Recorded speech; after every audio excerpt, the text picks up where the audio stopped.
नमस्कार, मैं हूं आशीष चित्रांशी और आप देख रहे हैं द न्यूज लॉन्च।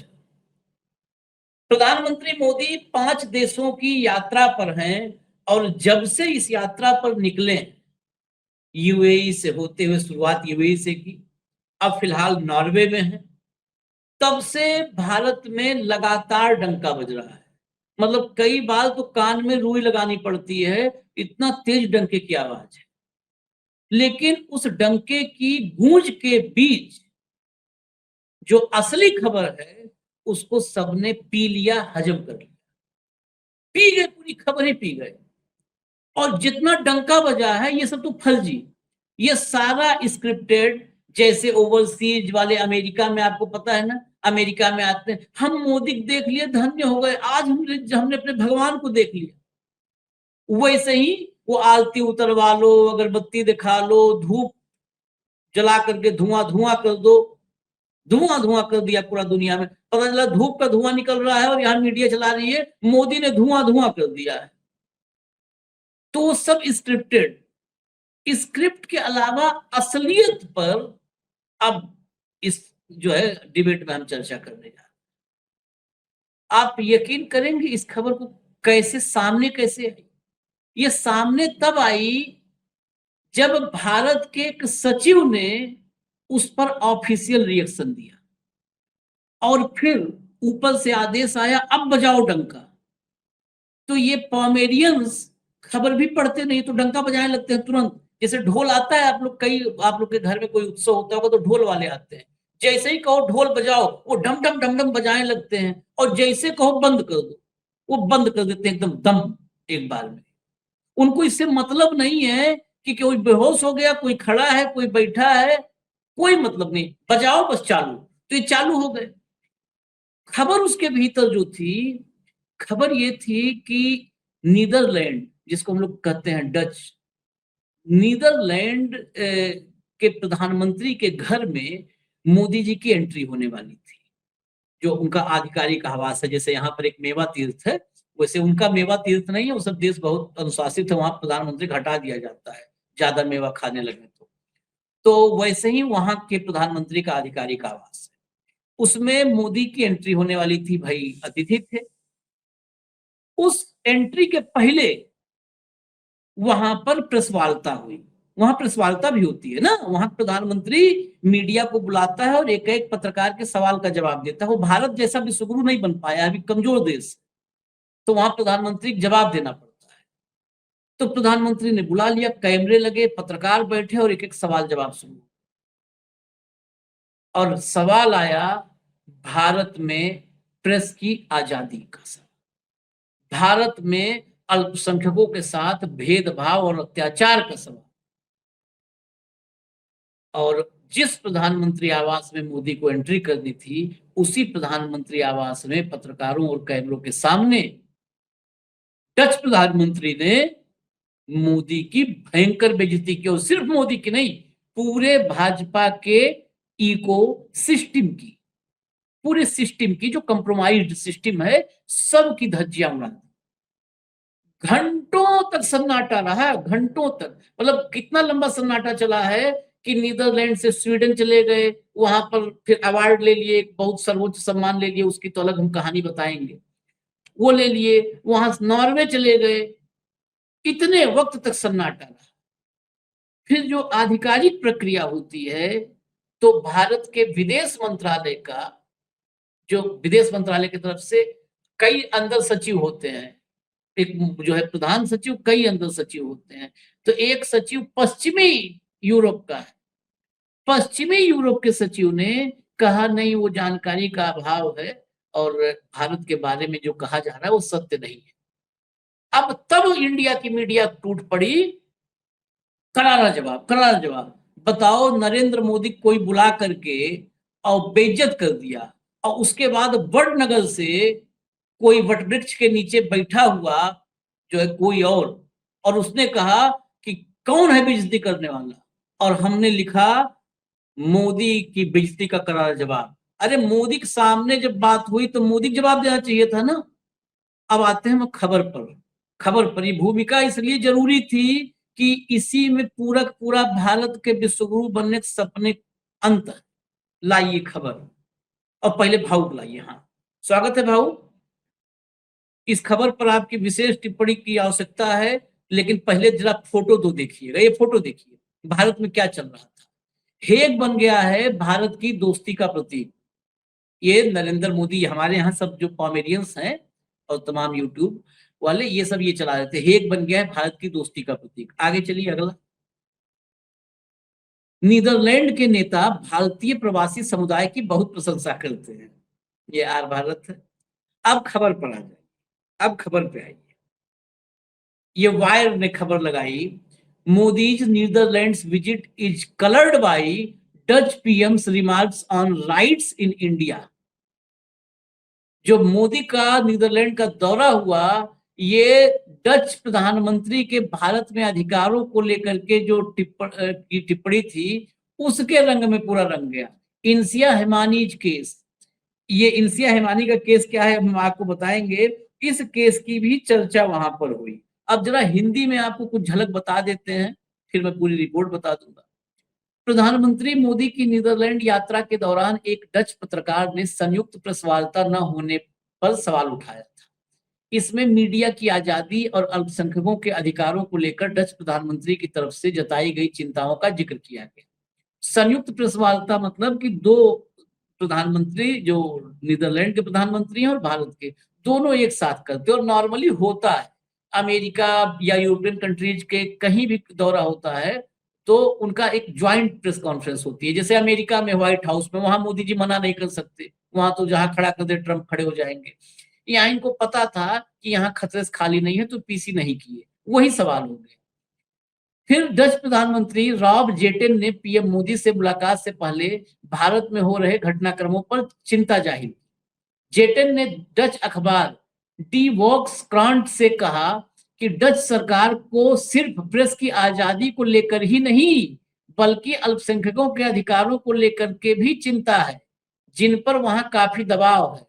यानी सवाल तो प्रेस की आजादी पर थी, लेकिन प्रधानमंत्री जी ने कहा नीदरलैंड के कि सिर्फ उनकी चिंता प्रेस की आजादी को लेकर नहीं है, भारत में अल्पसंख्यकों के अधिकारों को जो कुचला जा रहा है उस पर भी बहुत चिंता है मुझे।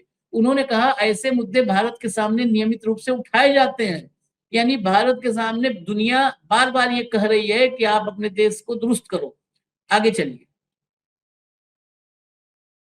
अब इस पर जो जवाब आया, भारत का करारा जवाब है, बहुत करारा, मुंहतोड़।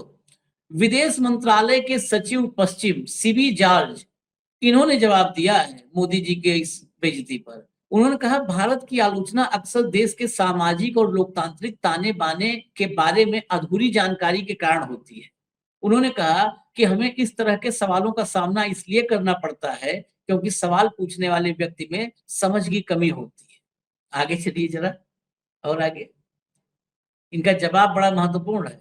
उन्होंने क्या कहा है जॉर्ज सीवी ने? जॉर्ज ने भारत में दूसरे धर्मों की मौजूदगी की ओर इशारा किया और कहा कि यहूदी समुदाय इस देश में 2500 साल से भी ज्यादा समय से बिना किसी उत्पीड़न के रह रहा है। उन्होंने आगे कहा कि ईसा मसीह के फिर से जी उठने के तुरंत बाद ईसाई धर्म भारत आया और फलता फूलता रहा। इस्लाम पैगंबर मोहम्मद के समय में ही भारत आया और खूब फला फूला। आगे चलिए। ये तो सब लोग कह रहे हैं, 2014 तक तो कोई दिक्कत ही नहीं थी भाई, ये तो हम भी कहते हैं। हाल ही में हमारे यहाँ चुनाव हुए, आपको यह जानना चाहिए, मतलब ज्ञानेश कुमार ही वहां भी प्रचार जरिया है। आपको यह जानना चाहिए कि लोगों की भागीदारी का स्तर क्या था। 90% से ज्यादा मतदाताओं ने वोट डाला, यही भारत की खूबसूरती है। आगे डॉट डॉट डॉट हम बता देते हैं डच लोगों को, दुनिया भर को बता रहे हैं कि 27 लाख लोगों को वोट डालने नहीं दिया गया, नाम ही उड़ा दिया गया था। आगे चलिए। ये सब अच्छा, ये बेसिकली ये जो जवाब है, ये जवाब डच प्रधानमंत्री के लिए नहीं था, ये भारत के कॉमेडियंस के लिए था। डच प्रधानमंत्री, उनका होमवर्क बहुत मजबूत रहता है। अगर उनसे बोलते तो 27 लाख में बता देते कि हम तो चिंतित इस बात पे भी है कि आप लोग वोट काट दे रहे हो, ज्ञानेश कुमार को एक बैठाए हो, वहां पे कोई है ज्ञानेश कुमार। ये पूरी कहानी है। मैं इसके बाद अभी वो जो इंसिया वाला केस है उस पर भी हम चर्चा करेंगे, जिसकी वहां पर चर्चा खूब हो रही है। लेकिन भाऊ, मुझे लगता है कि पिछले काफी वक्त में, वो एक बार ट्रंप ने बेइज्जत किया था पीसी में खड़ा करके, बगल में व्हाइट हाउस में बुला करके, ब्रिक्स इज डेड नाउ और ये वो दुनिया भर की बातें, टैक्स टेररिस्ट और सब बोल दिया था। उसके बाद नीदरलैंड ने सबसे बड़ी बेइज्जती की। अब हालांकि इस अपमान में सच्चाई, बगैर सच्चाई के थोड़ा ना, जहां धुआं है वहां आग होगी। नहीं आशीष, आपको क्या लगता है अमेरिका में कोई चीज हो जाती है और हमें पता पड़ती है, वहां ईरान में हार्मुज के ऊपर प्लेन गायब हो जाता है और आधे घंटे के अंदर हम प्रोग्राम करते हैं। सूचना तंत्र बहुत प्रगल हो गया है। With in fraction of second पूरे विश्व को पता पड़ता है भारत में क्या हो रहा है। क्रिसमस के समय भारत में जो उधम हुआ, जो चर्चों पे हमले हुए, जो मॉल पे हमले हुए, क्रिसमस मनाने नहीं दिया गया, क्या ये लोग देखते नहीं है? क्या ये लोगों को मतलब अमेरिका में तक इसके रिएक्शंस हो गए, तो नीदरलैंड को समझ में नहीं आ रहा होगा। अभी जब ये कहते हैं कि ईसा मसीह के बड़े फल फूल रहे, कहां फल फूल रहे, कहां फल फूल रहे? क्रिसमस मना सकता है कोई यहाँ पे? प्रधानमंत्री तो जाके चर्च में बैठते और अपना संबंध निकाल लेते हैं कहीं ना कहीं से, लेकिन बाकी जगह पे क्या हो रहा है? ये जो उधम मचा रहे हैं, अरे किसी मुसलमान में बाबा लिखा शब्द दुकान के ऊपर, तो वहां गुंडे पहुंच जाते हैं। उस मुसलमान की मदद करने वाले हिंदू का आउटकास्ट किया जाता है। कौन क्या खाएगा क्या नहीं खाएगा ये फ्रिज में घुस घुस के देखा जाता है। जब काऊ बेल्ट में चुनाव होते तो प्रधानमंत्री कहते हैं कि भैया मांस मच्छी वीडियो बना बना के खाते हैं और हमको सनातनियों को जानबूझकर हमारे नमक पे मैंने जाखों पे नमक छिड़कते हैं। और बंगाल में मछली भात के वीडियो डाले जाते हैं खाते हुए। बंगाल में मछली चलती है, नॉर्थ ईस्ट में गाय चलती है, गोवा में गाय चलती है, बाकी देशों में बाकी जगह पे गाय गौ माता है। आपके गौशाला में सैकड़ों गाय मर जाए तो ठीक है, वो गौहत्या नहीं है।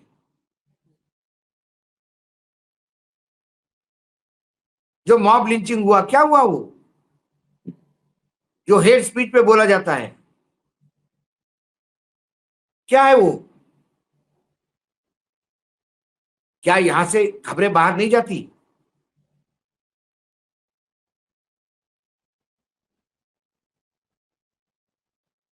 यदि बाहर की खबरें आपके पास आती है तो आपकी भी खबरें बाहर जाती होगी। और इसी खबरों को लेके जो लोकतंत्र के लिए जो मानवीय संवेदना जिनमें जिंदा है वो सवाल उठाते हैं ऐसे कि आपके देश में ये क्या हो रहा है। जब उन्होंने प्रधानमंत्री को पूछा तो प्रधानमंत्री ने क्या जवाब दिया, ये तो प्रधानमंत्री तो ओपनली जवाब दे देना चाहिए था। आप ये कहते हो कि उनकी समझ कम है, ये आप भारतीय लोगों को बता रहे हो। या मुसलमानों और क्रिश्चियनों की क्या स्थिति है कि क्रिश्चियन फादर को उसके परिवार के साथ छोटे बच्चों के साथ जलाया जाता है और जलाने वाले मुजरिम बाद में फिर उनको चुनाव लड़वाया जाता है। ये दिखाई नहीं देता। यार ग्राहम स्टेंस से लेकर और बिल्किस बानो तक ये जिंदा, मतलब ये गवाह जिंदा, मतलब भले नहीं ग्राहम स्टेंस जीवित है लेकिन ये जिंदा सबूत हैं। क्या इसका बिल्किस बानो का केस पूरे विश्व में नहीं पढ़ा गया?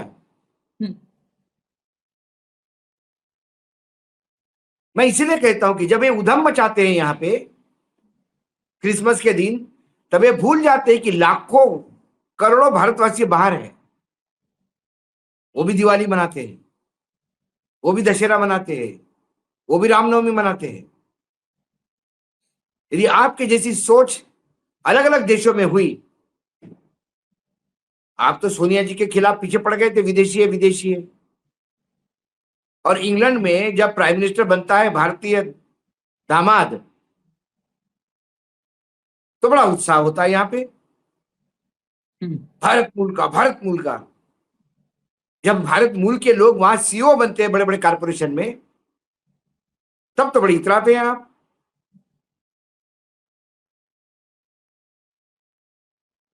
और यहाँ पे कोई हो तो आपका सनातन धर्म खतरे में आ सकता है। उनका क्रिश्चियन धर्म, मुसलमान धर्म कभी खतरे में नहीं आता यदि वहां मंदिर बनता है तो। सवाल खतरा मोदी सरकार को होता है, भारतीय जनता पार्टी के सत्ता को होता है। उनको दिखाई देता है कि लोग समझदार हो गए तो हमको 2 मिनट के अंदर सत्ता से बेदखल करेंगे। इसलिए सनातन धर्म खतरे में, हिंदू धर्म खतरे में। इन मूर्खों को पता नहीं कि बाबा ये शब्द ही अपने आप में संस्कृत का नहीं, तर्की शब्द है ये। हिंदू ये शब्द भी हिंदी का है ही नहीं, हिंदुस्तान ये फारसी का शब्द है।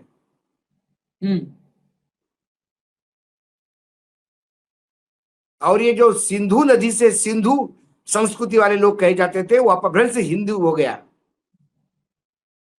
किसी रामायण महाभारत में कई हिंदुइज्म, हिंदू नाम का शब्द नहीं है, जिक्र नहीं। इन कुपढ़ों ने कभी हिस्ट्री पढ़ी हो तो व्हाट्सएप इनिशिएटिव पे चलते हैं तो ये होगा। हमारे प्रधानमंत्री को 10 जगह पूछा जाएगा। ये तो बाहर इसलिए आया कि उस प्रधानमंत्री ने खुद कहा कि मैंने ये पूछा। बाकी जगह भी पूछा होगा, लेकिन अंदर की जंगल में मोर नाचा किसने देखा? नहीं, मैं चौराहे पे नचवाया, थोड़ा आके झलक दिखाई, कैसा ठुमका लगा अंदर। पूरी रिपोर्ट ही मैं बता देता हूँ। ये सिर्फ अब नीदरलैंड का मामला नहीं है। मैं कह रहा हूँ कि ये जो पामेरियन पाल के रखे एंकर और एंकरनिया, इनको थोड़ी सी बादाम भी खिलाया करो। सुबह सुबह पार्ले जी के बिस्किट डाल देते हो पूछ हिलाने के लिए, उससे इनका दिमाग तेज नहीं होगा। नहीं तो कोई ये खबर नहीं चलाता, करारा जवाब दिया। ये खबर ही गायब हो जाती तो भी इज्जत रह जाती। हमें भी नहीं पता चलता, ये करारा जवाब की वजह भारत देश में रहता है। और एक कोई तो भी अधिकारी उठ के जवाब देता है। प्रधानमंत्री को कड़ा जवाब दे देना चाहिए था। प्रधानमंत्री ने वहां प्रेस कॉन्फ्रेंस, अब समझ में आ गया, प्रधानमंत्री ने प्रेस कॉन्फ्रेंस ही कैंसिल इसलिए की वहां पे। इन सवालों का जवाब क्या दोगे? लोग गिनवाएंगे उनको।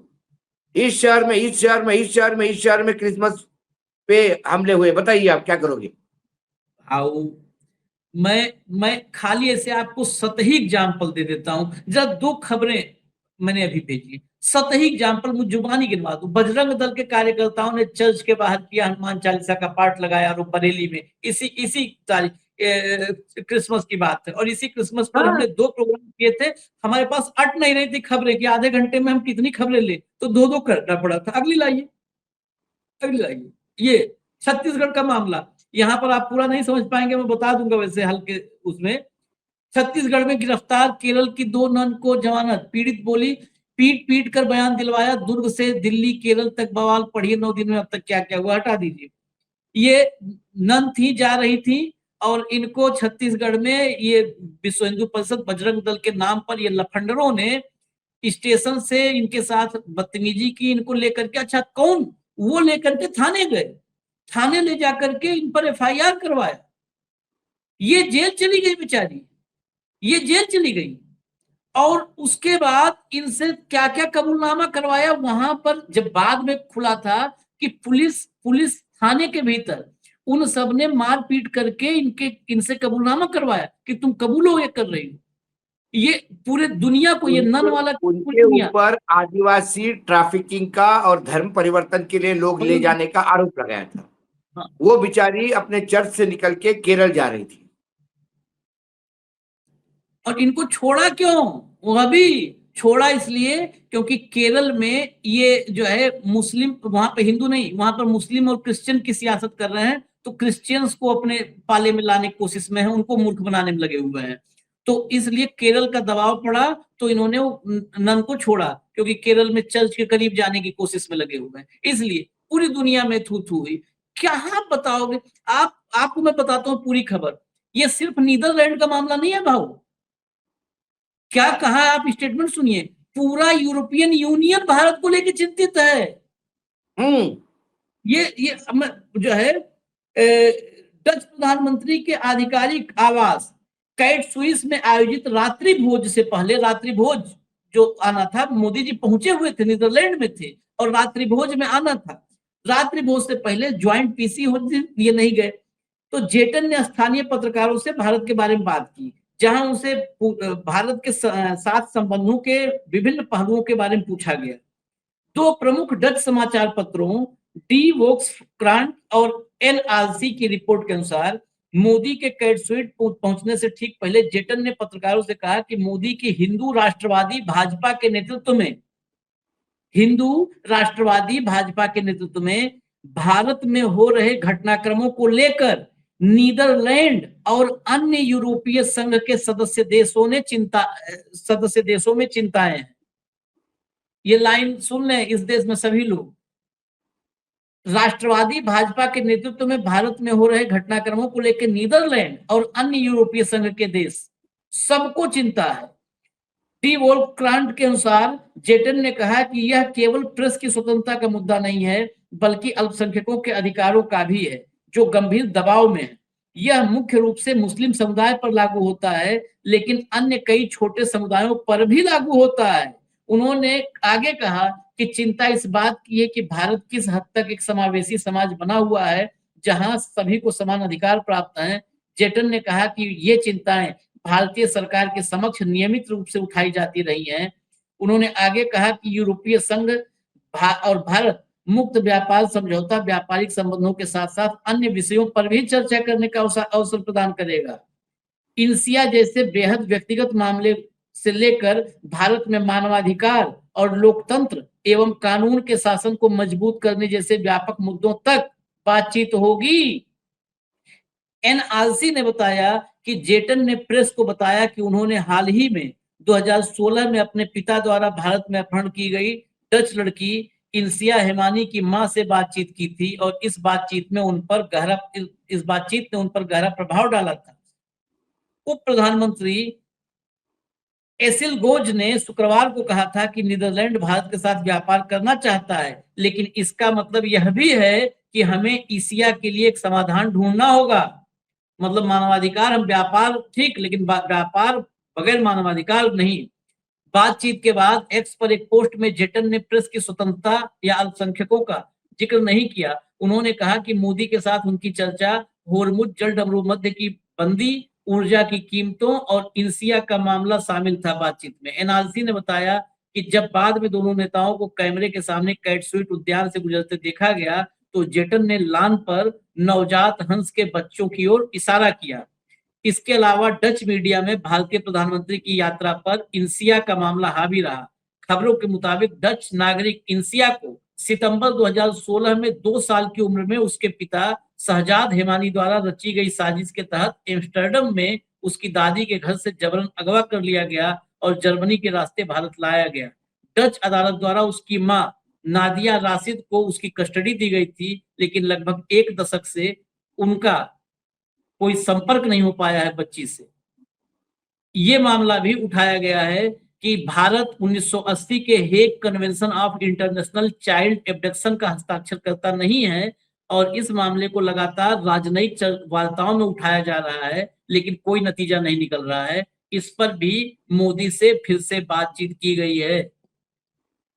सोचिए, गए थे डंका बजाने और क्या क्या करके आए हैं वहां से। डंका बजवा के आगे हाँ, देखिए उसने आशीष, एक बात तो है कि यूरोपियन यूनियन हो या अमेरिका हो या कोई भी देश हो, वहां पे भी सूचनाओं का आदान प्रदान होता है। देश में क्या चल रहा है भारत में, इससे कोई विश्व में ये नहीं है। हमारे यहाँ वांगचुक को जेल हुई, उसके रिपरकेशंस पूरे विश्व में उड़े हैं। पूरे विश्व के अखबारों ने वांगचुक के अरेस्ट पे लिखा है। वांगचुक का अरेस्ट एक मानव अधिकारों का हनन था। जब आप उसके खिलाफ चार्जेस ही नहीं थे, तो आपने जबरदस्ती उसको 70 दिन जेल में क्यों रखा? उस पुलिस अधिकारी को आपने सस्पेंड किया, टर्मिनेट किया, जिसने ये किया है? नहीं, क्योंकि वो पुलिस अधिकारी भी ऊपर से आदेश ले रहा था। वो कैमरे बोल रहा था कि हमारे पास बहुत सबूत है पाकिस्तान के लिंक के। हाँ, हाँ? ऐसे सबूत होते हैं, ऐसे ईडी के पास सबूत होते हैं, हाँ, ऐसे सीबीआई के पास सबूत होते हैं, ऐसे ही ज्ञानेश कुमार के पास भी सबूत है, बस इनके पास होते हैं, न्यायपालिका के सामने नहीं लाते हैं। ये जानते हुए भी ये कोई भी कूड़ा कचरा न्यायपालिका के सामने दे तो न्यायपालिका हाँ कह देगी, लेकिन वो भी नहीं है, फर्जी भी नहीं है, वापस ले लिए। तो ये जब चर्च पे हमले होते, चर्च ने अपने आगे विश्व के जो उनके संगठन है उसमें लिखा होगा, वहां चर्चा हुई होगी। तो इसीलिए जब जब आप यहां उधम करोगे सनातन के नाम पे, तब तब देश का प्रधानमंत्री बाहर बेइज्जत होगा। एक करारा जवाब वगैरह जो है ना, ये सिर्फ खुद ही लिखो और खुद ही बाँचो वाली बात है। खुद लिखो, खुद बाँचो और खुद ही अपनी पीठ थपथपाओ। इसको करारा जवाब नहीं बोलते। प्रधानमंत्री बोले उनकी समझ कमजोर है। समझ कमजोर है तो काहे मिलने गए तुम उनसे?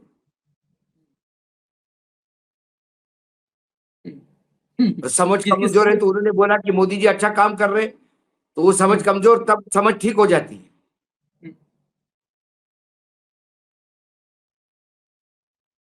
मतलब पूर्ण रूप से देश को मूर्ख बनाना।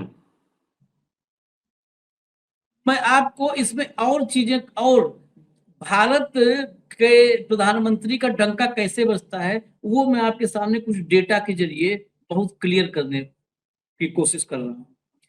अभी बहुत सारे भक्त कहेंगे ना कि वहां पर सवाल उठा तो आप लोग बिलबिलाने लगे, और स्वीडन का सर्वोच्च सम्मान मिला है तो आप लोग बता ही नहीं रहे हो। स्वीडन ने अपना सर्वोच्च नागरिक सम्मान दिया है।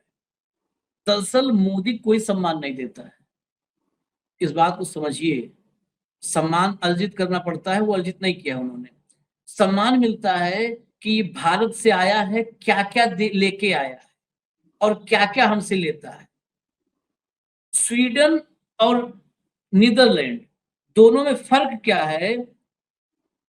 स्वीडन के साथ हमारा जो इंपोर्ट है, जिसने हमको सर्वोच्च सम्मान दिया है, हम 2.2 बिलियन उससे इंपोर्ट करते हैं। 2.2 बिलियन डॉलर का इंपोर्ट करते हैं और 1.2 बिलियन डॉलर एक्सपोर्ट करते हैं। देन जो है स्वीडन हमारे देश में मतलब 1 बिलियन डॉलर का हमसे ट्रेड सरप्लस लेता है। मतलब हम हर घाटे साल, में, हम घाटे में 1 बिलियन डॉलर के। सिर्फ मार्च 2026 में 25 मिलियन डॉलर का ट्रेड डेफिसिट है स्वीडन के साथ। ट्रेड डेफिसिट स्वीडन के साथ। कहीं पर भी सम्मान का एक लाइन की बात जानिए, व्यवहारिक बात करते हैं और भारत के बारे में सही बात। आशीष जी, मुझे लगता है वो उदाहरण फिर से आप एक बार दोहराइए। आपने बताया था कि शादी का बस्ता लेने जब जाते हैं कपड़े की दुकान पे, वो उदाहरण बताया था, वो एक बार फिर से बताइए। हाँ, शादी कहीं भी हमारे यहाँ, हम तो अब देखें हमारे यहाँ है जो है कपड़े की दुकान साड़ी उड़ी की, वो बहुत पहले 30 साल पहले छोटी सी थी, अब उसने 3 जगह 3-3 मंजिला बना लिए हैं। शादी उसके यहाँ अब तो आम आदमी जा ही नहीं पाता खरीदने के लिए। तो शादी जब सीजन आता है तो पूरा परिवार आता है। अब शादियों में 100 साड़ी, 150, 200 साड़ी खरीदनी होती है। पता चला कि 4 लाख की, 5 लाख की साड़ी खरीद के ले गए। 5 लाख की साड़ी खरीदने वाले को वो बैठाता है बकायदे, मतलब वो लंच वंच भी पूछ ले, कोल्ड ड्रिंक, बच्चा अगर पता चला साड़ी पे ही कहीं पानी गिरा दिए, कोई बात नहीं, हम साफ कर लेंगे। और एक साड़ी वाले को जा करके पूछते पूछते थक जाइए, पूछते पूछते। और दुनिया की बात क्यों, साड़ी की नहीं, हम ही कई बार थोक दुकान पे गए हैं और हमने, जैसे हमको एक सामान वहां भीड़ लगी है, कई बार क्या होता है, पत्नियां आप जान रहे हैं, वो कहती है वहां सस्ता मिलेगा, थोक में मिलता है और लेना एक है, इनको ले चली गई। तो वहां से मुझे वापस लेके आना पड़ता है क्योंकि वो लोड ही नहीं लेते हैं। तो हम कहते हैं देखो लोड नहीं ले रहा है, हम यहाँ नहीं रुक पाएंगे भाई, ये लोड नहीं ले रहा है। तो वही बात है कि मोदी जी जो है, मोदी जी उन सब के लिए वही खरीदार हैं जो हमेशा शादियों की साड़ी खरीदने आते हैं। तो क्या चाहिए तुम्हें, मेडल लो, जेब में खोस देते हैं मेडल। गले में पहनना है, गले में पहना देते हैं, हाथ में पकड़, इजराइल इजराइल ने तो एक नया अवार्ड इजाद किया हाँ।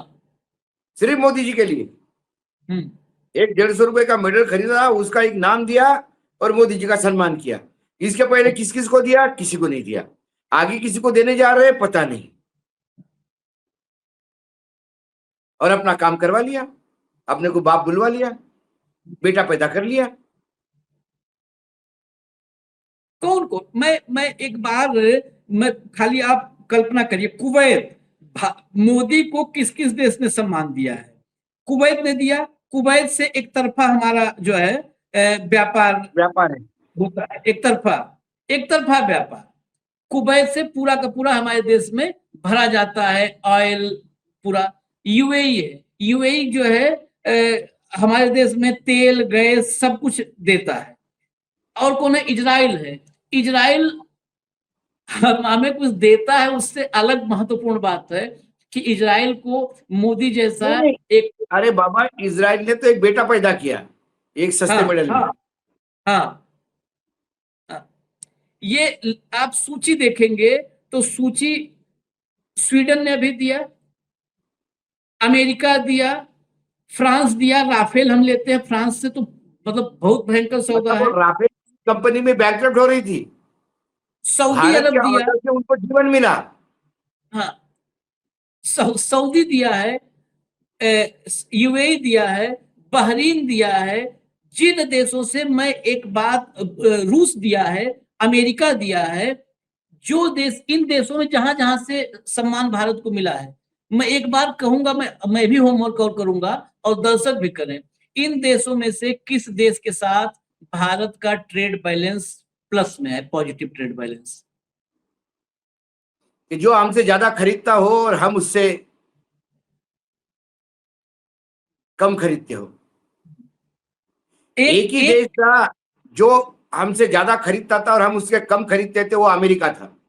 हाँ, उस अमेरिका ने बुलाया, पैरों का जूता निकाला, दे दनादन, दे दनादन, और बोला कि तुम ये नहीं चलेगा, अब तुम हमसे विमान भी लोगे, पेट्रोल भी लोगे, सब आप हमारे से खरीदी बढ़वाओ। ये इकट्ठा एक साड़ी के लिए मत आओ। 2-3 बार देख लिए हमने, आते हो बड़ी बड़ी बात करते हो और एक साड़ी लेके जाते हो। अब इस बार बैठो, जब तक 100 साड़ी लेंगे नहीं, उठने नहीं देंगे। दुकान में बोले बांध अभी लिया हमारे यहाँ कोई शादी भी नहीं। अरे किसी और के यहाँ शादी हो तो उसके दो, लेकिन ले जाओ यहाँ से। और साड़ियां थमा दी अपने को। एक इकलौता अमेरिका जिसके साथ हम ट्रेड सरप्लस में थे, और उसने भी पलट दिया पूरा का पूरा खेल, और हम इनाम लिए घूम रहे हैं मोदी जी के गले में। हमारे यहाँ फिर एक एग्जांपल से खत्म करूंगा। हमारे यहाँ सब्जी, मैं हमेशा कहता हूँ, nothing come free, everything has a cost. एक कहावत, कोई भी चीज फ्री की नहीं होती, सब कॉस्ट आता है। जब आपको कोई कहता है कि 3 साबुन की वड़ी लेने पे एक तुमको वॉशिंग पाउडर फ्री जाएगा, वॉशिंग पाउडर की फैक्ट्री नहीं है दुकान वाले की, वो वॉशिंग पाउडर का पैसा तुम्हें में, वो साबुन में से निकाल लेता है और वॉशिंग पाउडर का लालच देके तुमसे साबुन खरीदवाता है जबरन। वैसा ही मोदी जी को एक मेडल का लालच देते हैं, बहुत सारा माल अपने सर पे थोपते हैं। हम मेडल लेके आते हैं, हम बिजनेस लेके नहीं आते। अमेरिका का राष्ट्रपति चीन जाता है तो बिजनेस लेके जाता है, वो बिजनेसमैन को लेके जाता है। वहां हमारे प्रधानमंत्री अनिल अंबानी को लेके जाते हैं, एफ्स्टीन का दोस्त, और उसको प्लेन दिलवाते, उसका प्लेन का काम दिलवाते हैं, जिसने कभी खिलौने का प्लेन नहीं बनाया। या फिर अडानी जी को ले जाते हैं, कोई भी धंधा हो तो। लालच भी कोई नहीं है। मोदी जी को पता है कि हम सब सौंप के आएंगे, वो इसलिए कहते हैं कि आज सब सौंप रहे हैं, हम वहां जाके क्या दिखाएंगे? तो कहता है लो, नहीं ना, जाके दिखाना, तुम्हारे देश वाले तो उसमें खुश हो जाएंगे। तो मोदी जी कहते हैं हाँ, इतना बहुत है हमारे देश में खुश होने के लिए, ये गले में पहन लो, टांग लो खूब सारा। हमारे यहाँ, हालांकि मैं मोदी जी को नहीं कह रहा हूँ ये, लेकिन हमारे पिताजी बताते थे कि कहीं वो रिलेटिव भी थे हमारे, वो मानसिक रूप से जो है थोड़ा सा गड़बड़ हो गया, तो सब्जी मंडी में जाते थे तो आलू आलू उठा करके माला बना के पहन लेते थे। मुझे याद आ गया, बस इसीलिए बताया हूँ। वो जो मिलता था, परवल मिला तो परवल जो है धागे में लगा के माला बना के पहन लिया, आलू मिला तो आलू पहन लिए, जो नेनुआ तरोई मिलता था माला बना के पहन लेते थे, उनको लगता था कि वो सारा मेडल पहन रहे हैं। तो ये मैं अपना अनुभव बता रहा हूँ, इसको मोदी जी पे नहीं। मोदी जी मानसिक शारीरिक रूप से हम सबसे ज्यादा स्वस्थ हैं। इजाजत दीजिए हमें। धन्यवाद भाऊ, बहुत बहुत धन्यवाद। नमस्कार।